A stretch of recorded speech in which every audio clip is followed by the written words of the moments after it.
तो यार blue Beatles के ट्रेलर को देखकर ही पता चलता है कि इसमें भाई डिटेल्स भर भर के हैं। जैसे यहाँ कई सारे ब्लू बीटल्स के कॉस्ट्यूम हैं जो कि कई लोगों ने नोटिस नहीं किया होगा। इसलिए चलो हर एक डिटेल पे डिटेल में बात करने के लिए डुबकी लगाते हैं इसके ब्रेकडाउन में, जहाँ सबसे पहले हमें मूवी का लीड कैरेक्टर हाइमी रेयस दिखता है। अब पता नहीं विदेश में ऐसा क्यों होता है, लेकिन इसका नाम लिखते जेमी है, बोलते हाइमी है, बिल्कुल वैसे ही जैसे लिखते जॉक्विन फिनिक्स हैं लेकिन बोलते वॉकिन फिनिक्स हैं। भाई जब बोलना ही नहीं है तो लिखना क्यों वैसे। चलो हटाओ, अब थोड़ा इस कैरेक्टर पे कुछ डिटेल दे देता हूँ। तो भाई कॉमिक बुक्स में ये थर्ड बंदा है जिसे कि ब्लू बीटल का टाइटल मिला था। सबसे पहले ब्लू बीटल डैन गैरेट था जिसे 1939 में इंट्रोड्यूस किया गया। देन सेकंड था टेड कॉर्ड जिसे 1966 में इंट्रोड्यूस किया गया। एंड फाइनली यहाँ हम जिस कैरेक्टर को देख रहे हैं हाइमी रेयस, इसको रिसेंटली ही 2006 में ही इंट्रोड्यूस किया गया था। वैसे यहीं पर हम हाइमी की बहन माइला ग्रॉस रेयस को भी स्पॉट करते हैं और नेक्स्ट शॉट में हमें पालमेरा सिटी का व्यू दिखाया जाता है। अब ऑब्वियसली लाइक मोस्ट डीसी के शहरों की तरह ये भी एक फिक्शनल सिटी है। ये सिटी कॉमिक बुक्स में भी एग्जिस्ट करता था, जहाँ हाइमी को काम करने के लिए एल पासो सिटी से मूव करना पड़ा था। बेसिकली ब्लू बीटल की जो main story line comic books में है वो एल पासो सिटी की है, बट यहाँ ऐसा लग रहा है कि पालमेरा सिटी में मेन फोकस रखा जाएगा। पूरा प्लॉट यहीं का होगा। यहीं हम एक बिल्डिंग पे कॉर्ड लिखा हुआ देखते हैं। अब आपको शायद याद होगा कि मैंने स्टार्टिंग में ही बताया था कि जो सेकंड ब्लू बीटल था उसका नाम टेड कॉर्ड था और ये उसकी ही कंपनी है। तो बहुत टाइम तक वही कॉर्ड इंडस्ट्रीज का सीईओ था, बट रिसेंटली एक कॉमिक बुक में उसकी बड़ी बहन विक्टोरिया कॉर्ड को इंट्रोड्यूस किया गया और वो इसकी नई सीईओ बनी। इवन यहाँ ट्रेलर में भी विक्टोरिया की कैरेक्टर को दिखाया गया है एंड मोस्टली यही मेन विलन होगी ब्लू बीटल की। वैसे ये भी बता दूं कि इस मूवी में टेड कॉर्ड का कैरेक्टर भी दिखने वाला है जो कि हाइमी से पहले ब्लू बीटल था, लेकिन वो कौन से एक्टर प्ले कर रहे हैं अभी तक रिवील नहीं हुआ। यही हमें हाइमी के पूरे फैमिली को भी दिखा दिया जाता है। ये इस मूवी का मेन फोकस भी होगा कि कैसे हाइमी अपने न्यू पावर्स को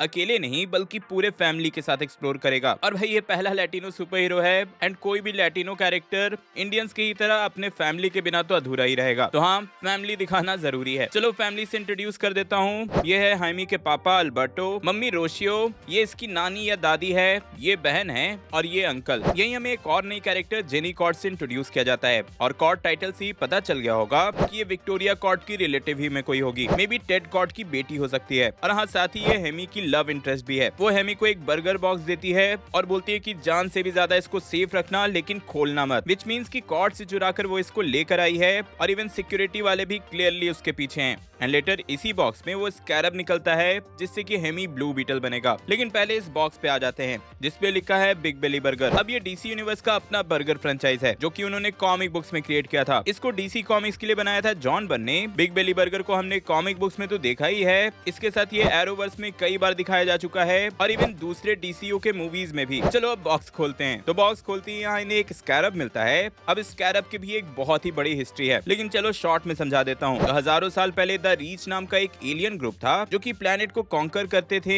अपने प्रॉफिट के लिए, लेकिन सिंस ग्रीन लैंटर्न स्पेस में प्लैनेट्स की प्रोटेक्शन करते रहते थे तो वो ऐसा नहीं कर पा रहे थे और इसीलिए उन्होंने एक एडवांस्ड वेपन बनाया स्कैरब के फॉर्म में। ये स्कैरब अपने यूजर को इमेंस पावर देता था, बट द इशू इज कि मोस्टली स्कैरब ही अपने यूजर को कंट्रोल करता था। उन्होंने ऐसा ही एक स्कैरब अर्थ पे ही छोड़ दिया इस होप में कि कभी उनको जरूरत पड़ी तो इसका यूज करके कंट्रोल करके वो अर्थ को कॉन्कर कर पाएंगे। और इसी के बाद ये स्कैरब पहले डैन गैरेट को मिला, देन टेड कॉर्ड को मिला एंड फाइनली हाइमी रेयस को। पर हाँ, ऐसा कॉमिक बुक्स में हुआ था, मूवी में मोस्टली इन्होंने स्टोरी को चेंज कर दिया होगा। हाँ, तो स्कैरब मिलते ही ये हाइमी से चिपक जाता है और हमें एक पूरा वेनम टाइप का ट्रांसफॉर्मेशन सीन देखने को मिलता है। एज एक्सपेक्टेड इसको कई तरह के सुपर पावर्स मिल जाते हैं। हमने ट्रेलर में आगे भी कई जगह देखा एंड क्लियरली ये इसको कंट्रोल नहीं कर रहा बल्कि स्कैरब हाइमी को कंट्रोल कर रहा है। इवन आगे जेनी भी इन सबको बताती है कि ये स्कैरब एक वर्ल्ड डिस्ट्रॉइंग वेपन है जिसको कभी तुम कंट्रोल कर पाओगे तो कभी ये तुमको कंट्रोल करेगा। यही हमें आगे एक पावर सोर्स टाइप का कुछ दिखाया जाता है एंड मोस्टली इसका भी कनेक्शन स्कैरब से ही होगा। एंड यहीं पर हम कुछ शॉट में देखते हैं कि अब विक्टोरिया भी स्कैरब के पीछे है। इवन हमें यहाँ एक और विलन कैरापैक्स के कैरेक्टर को भी दिखाया गया जो कि यहाँ एक मर्सिनरी है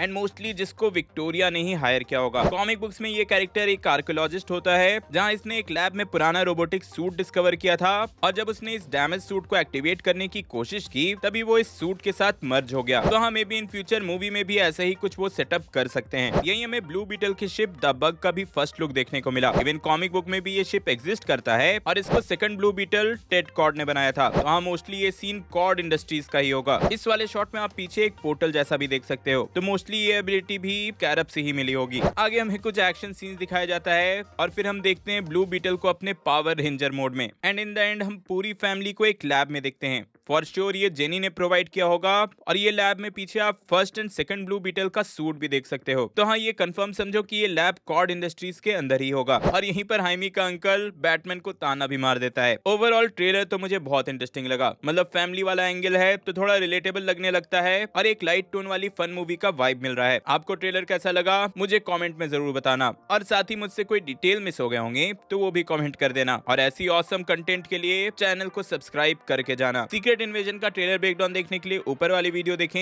एंड कुछ रैंडम देखने के लिए नीचे वाली। मैं जल्दी और नए वीडियो लेकर आऊंगा। टिल देन बी देसी बी नर्ड।